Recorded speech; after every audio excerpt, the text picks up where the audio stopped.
I thought I would go through these questions with you because I thought it was a really, really good example of how paper 2 can have one kind of overarching kind of question or topic or I suppose scenario, and you have lots and lots and lots of typical paper 2 questions within that one same scenario. So this is all going to be about the vending machine, and you all should have had this paperwork, but also it will be in this Google Classroom material. So let's just start off. It says a vending machine has the following options. So we've got item code, and we've got all of the different item codes, A1, A2, B1, C1, C2. We've got item name, so crisps, bacon flavour, crisps, salted, and so on. And then we've got prices, 75p, 75p, 90p, 50p, 85p. Don't forget, you must make sure you read the instructions or the information that they give to you. So users insert coins into the vending machine and then enter the 2-character item code of their selection. If the user has inserted enough money, the vending machine will release the chosen item and output any change required. If the user enters an invalid item code, then a suitable error message is displayed. The vending machine is tested before it is released. Explain the purpose of testing the vending machine. So, there's obviously lots and lots of reasons why you would test any program code before you release it. So this is all about testing it before it's being released. So first of all, you always have a user requirements. What is it meant to do? So the first thing you would say, really, in this case, is you would be looking to see or testing it against what the user requirements are. So you could say testing that it meets the user requirements, that it does what your user wants it to do. You could say anything from testing that there's no testing that there are no errors, such as syntax or logic errors. You could say that you are testing that that it gives the correct amount of change. So what I'm doing here is I'm saying kind of like a few things here. These things are quite general things, like generic things for any type of program. And then just in case we want to make sure it's about the vending machine, testing that it gives the correct item. It gives the correct item for the specified code. So basically anything like that is basically just looking to see, does it do what it's meant to do? Okay, so that's that first question. Let's move on. Describe the difference between iterative testing and final testing. Okay, so let's get this. I just saved this from the last one, so let me just delete everything inside there. Okay. So describe the difference between iterative testing and final testing. Well, hopefully the term iterative now you should really understand just means to keep on doing something, to repeat it. And therefore iterative testing is testing during development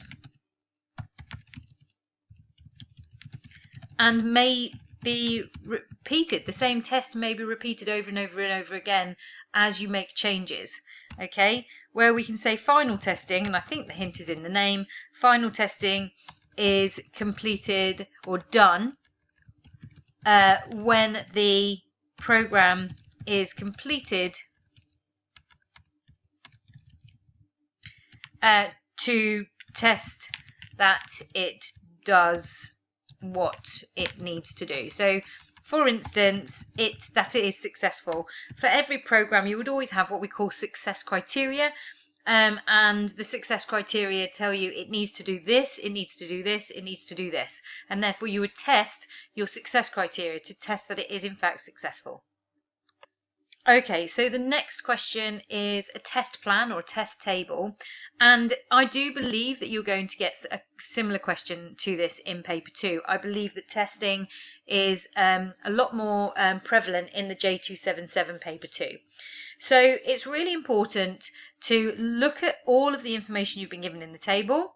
So you'll see here that they've given us a full the first row is completed, and it says when I enter the code B1 and I enter £1, then the expected result is chocolate bar served and 10p change given. Now what we should also do is jump back and have a look at that.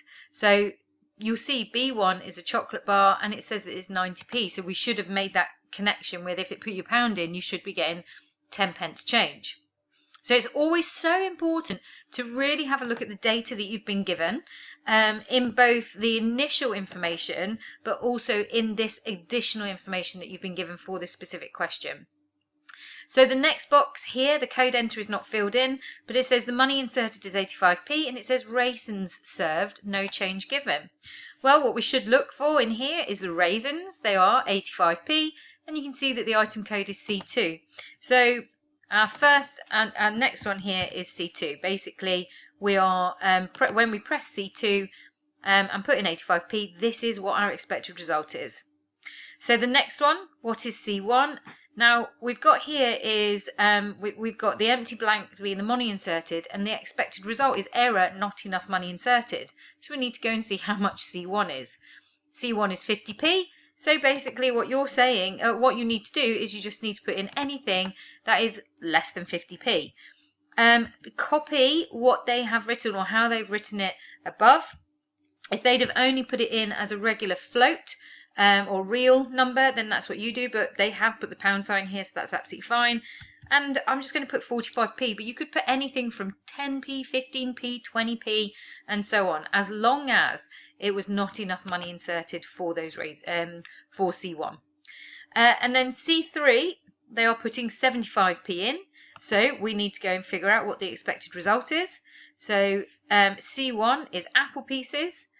They are in fact 50p, and they've put in, oh, my bad, we don't have a C3. It was actually C3, and they've put 75p in, but there is no such item. So what we need to say here is, and it says here, a suitable error message is displayed.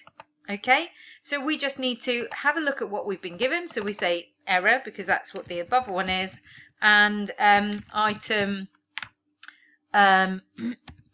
not in list. Okay, so it's just a suitable one. What they're giving to you there is the information saying just say whatever you think is the right thing for when the item is not in there, and there's no such thing as a C3. And again, I just made the mistake of thinking when I jumped back it was C1. It's so important to always keep on checking. So I made that mistake, but I came back and realised it. So do keep checking. Please don't just rush through this. Okay, the next question. The algorithm for one section of the vending machine program is shown in pseudocode. Now remember, in your exam it's probably going to say OCR reference language, but sometimes they do call it pseudocode in the part A section or section A of your paper. So if money is greater than or equal to price, then, and you'll see here we've got vend item and then open and close bracket. What this is telling me here is that this is a sub-program because of the brackets, and because I am not assigning it to a variable, or I'm not printing vend item, then what this is telling me is that vend item is a procedure and not a function, because it means that vend item is not going to return a value back to my main program. Give change is also a subprogram, and interestingly enough, this is also a procedure. I am not assigning anything to a variable. I'm not assigning the give change to a variable, and therefore it's not returning anything. Remember, a procedure is just where you call another module of code. It runs through that module of code, those instructions, and then returns back to your main program. It's to basically, I mean, it's to help save time. You don't have to keep repeatedly writing the same code. But it's ever so important to see both of these are procedures. They are sub-programs that we are basically calling, and then it is coming back to where it left off and then carrying on. What we've got here is we do have a parameter, and it's money minus price. Now, this is really important to see this. If they are separated by commas, then they are separate variables or separate parameters. But money minus price is just one piece of data, and therefore you're sending one parameter through to the give change procedure. Obviously, it says if money is greater than or equal to price, and if it's not, so therefore if money is less than price, then it's going to say error, not enough money inserted.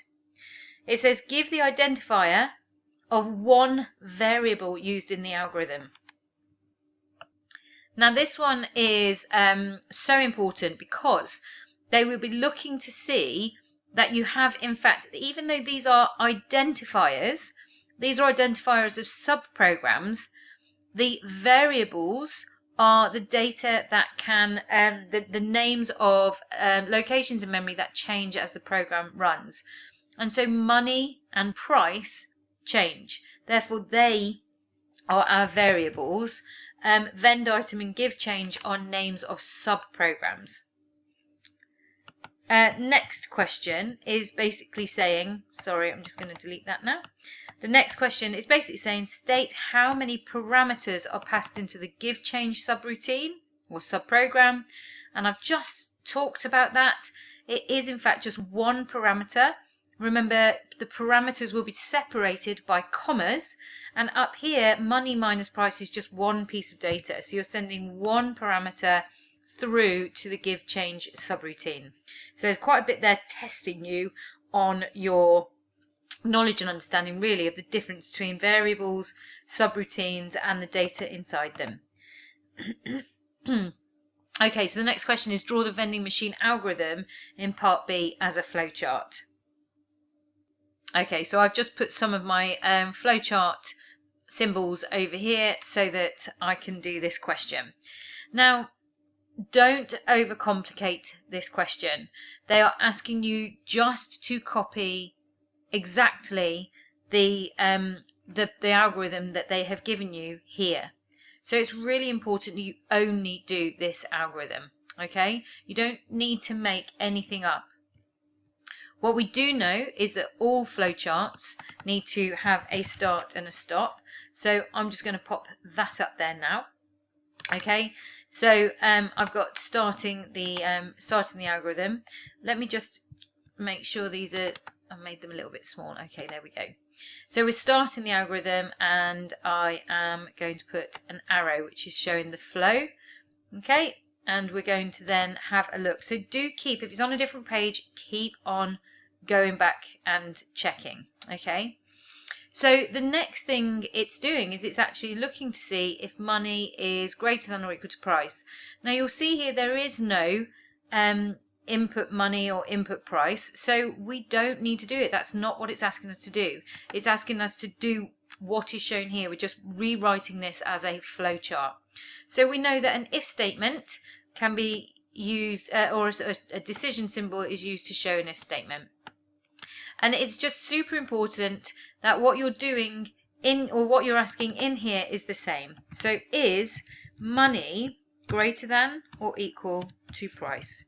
Okay, and the important thing here as well is that we must remember that you always have a yes and no coming out here. Okay, so I'm going to say this is yes that way, and I'm just going to copy that, and I'm going to pop this here, and this is going to be no coming out this way. Okay, and do also make sure that you put your arrows. So I'm going to say yes is going that way, and no is going out. Okay. Alrighty.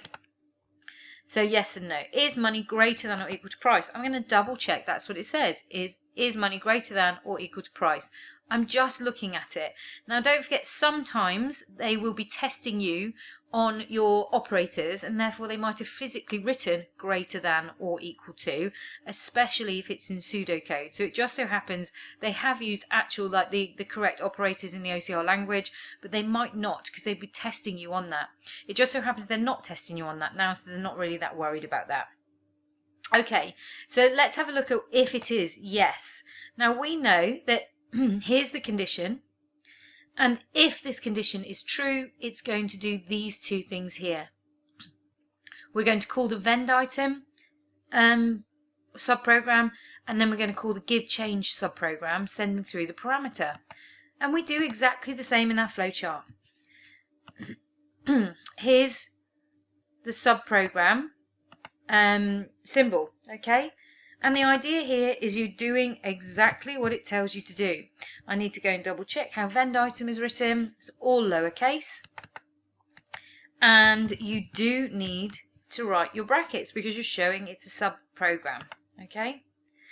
I'm then going to, I'm just going to copy that again and put it here, because the next thing is, if it's not Vend item, it's going to be the give change, and you'll see that this is now in camel case, and so I'm going to then put give change here. You really are looking to make sure that you're doing it exactly the same, using the same the same identifiers that they have. And then they were sending money minus price, and this is also what they are checking you on, okay? Just very quickly copy the arrow, so that goes there. So you'll see at the moment I've not made anything different. All I'm doing is copying exactly what this algorithm is doing. So if money is greater than or equal to price, then Vend item subprogram, then give change subprogram with the money minus price as the parameter. The else is if this is not true, and therefore the else is done on the no of the decision symbol, and we want to print the error message. So I'm going to come here, and I've got the wrong symbol, because if you think about it, an error message, so I'm just going to get that symbol now. The error message is in an output, so in a parallelogram. Okay, so I'm just going to delete that one, and this is now the output message, the error message, so it is output. Nope. And you can literally just write error, or you could write exactly what that message is. I'm going to copy it exactly, just so there's no possibility, so not enough money inserted. Let me just make this a little bit smaller.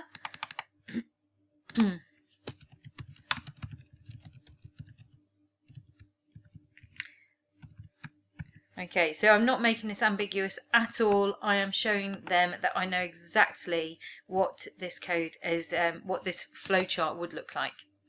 And then finally, and really importantly, that's it. So if we have a look again, we then end if here. But what we need to do here is we need to stop our flowchart. So you can't leave anything hanging. You must make sure that there's always an arrow finishing the flowchart. So I'm just going to put the arrow here. It's going to go to the stop from this, but also I want an arrow to also finish that there. And that is the flowchart for that algorithm, that pseudocode that they gave here. Please don't overcomplicate it. Just do exactly what it's saying. What they're looking to see is that you know the correct symbols, and that you know how to actually show the flow of the algorithm. And this one is using selection, so we've got an if statement going on there. Okay, next question. When writing the program for the vending machine, maintainability was considered. Identified 2 ways that the program in part B has been made more maintainable. So what we're looking for here with maintainability, I want you to think of 3 or 4 things, but I would suggest 3 things.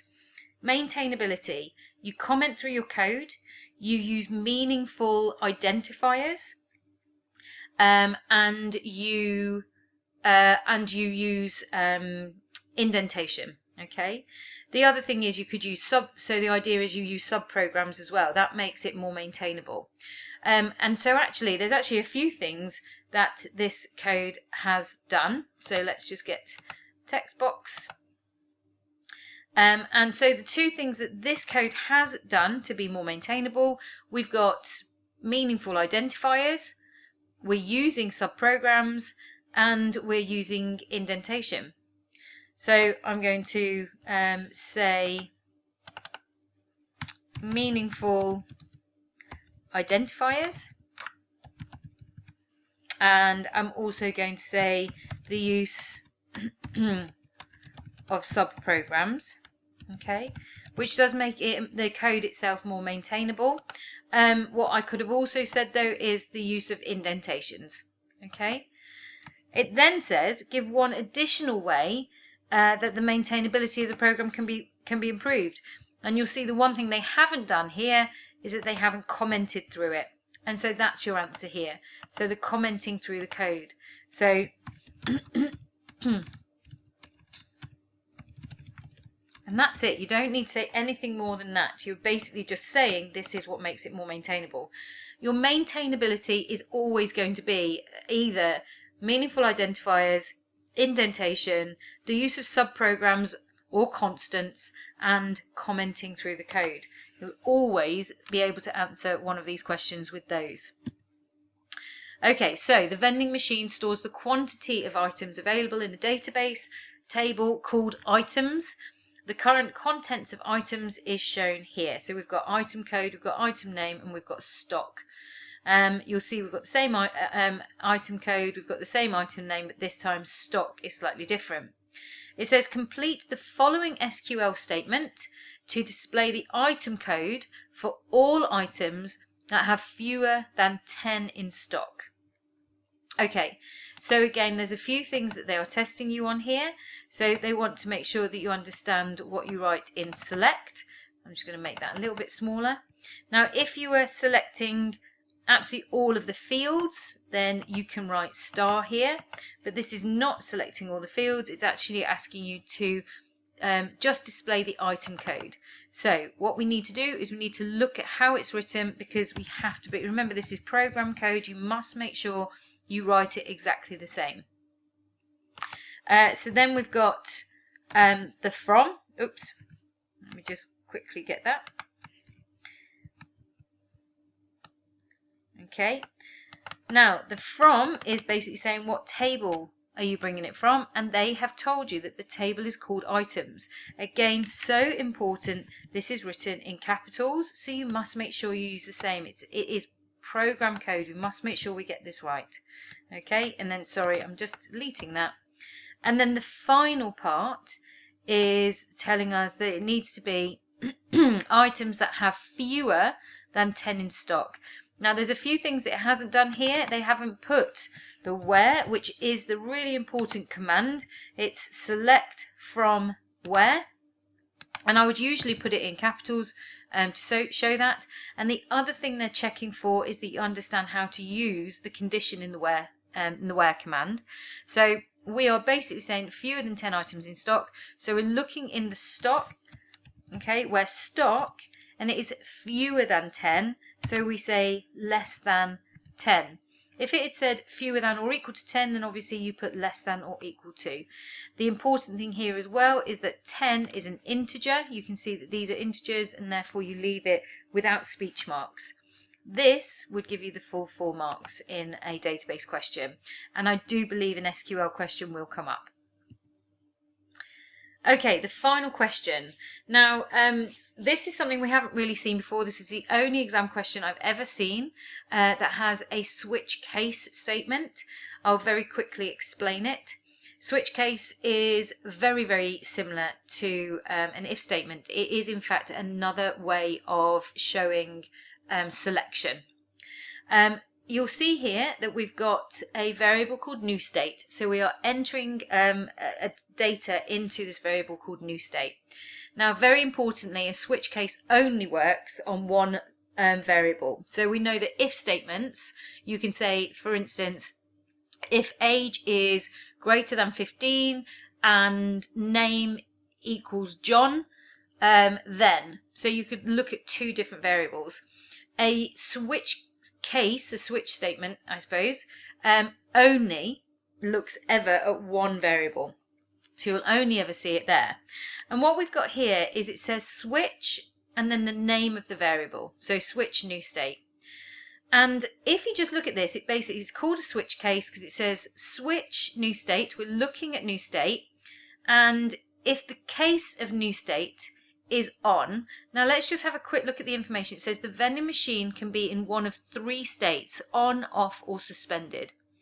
A user can change the state of the vending machine by using the following algorithm. So if if new state, it basically says here, switch new state. If the case of new state is on, then state value equals 1. If the case is off, then state value is 2. And if the case is suspended, remember we've got on, off, or suspended, then state value equals 3. We then have this, the final term in a switch case is always known as your default, and this would be the equivalent of your else. It's basically, if this is the case, if this is the case, if this is case, then do this. And then this is basically saying, or if it's anything else, default it to print invalid state. So I hope you can kind of see the similarity there with an if statement. And actually this question, so this is the only question I've ever seen using switch case, and this I don't know how else they might ask you for this. It says rewrite the algorithm to perform the same actions using if statements in place of the switch statement. So it's basically just writing an if statement for this. So let's just get that text box ready. I think I just need to fill it in with white. So let me just do format.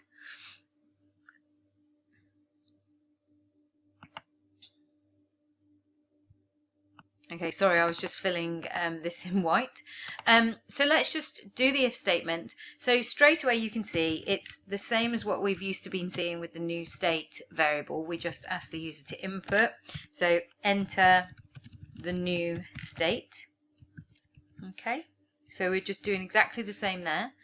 And then now we say if, and we're saying if new state is equal to on, then, and then indent, and then you'll say state value equals 1. And then we've got an else if, and then we say new state is equal to off, then state value equals 2, else if new state is equal to suspended, then state value equals 3. And then finally we have our else, and it's basically saying if it's anything else, we're going to print, and then it says invalid state. And there's our end if. So I hope you can see there that it's very, very similar. You can see actually that there's less, you kind of like write less when you're doing a switch statement, which is one of the reasons why you might use it over an if statement. But the switch statement can only be done when you're only looking at the it's called the state actually, when you're only looking at the state of one variable. An if statement, we can look at several different variables throughout the whole if. So you could say if age is equal to 14, then, and then you could say if height is greater than 6 foot or whatever. But you're using more than one variable, whereas in this one can only work on one variable. Even though the if statement can also work when it's only one variable as well. The if statement can also be used when it's multiple variables, and that's really your main difference. The switch is just a little bit quicker to write if it is only one variable.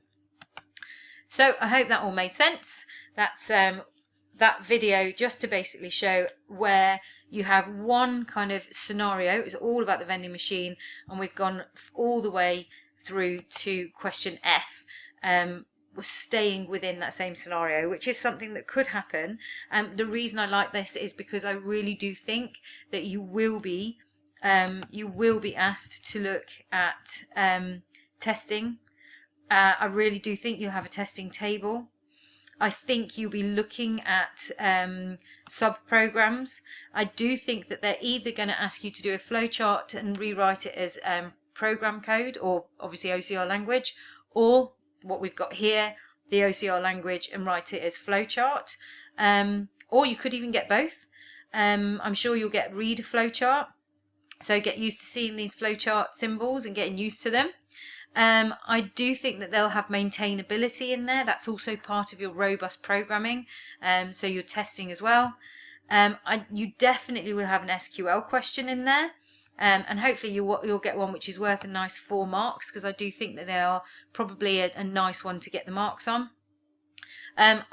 You'll always get selection, but this is the only switch case statement question I've ever seen, which is why I haven't really done it before. So I hope, at least having seen this video, you can see that actually you should be able to kind of turn a switch case into an if statement relatively simply. Best of luck!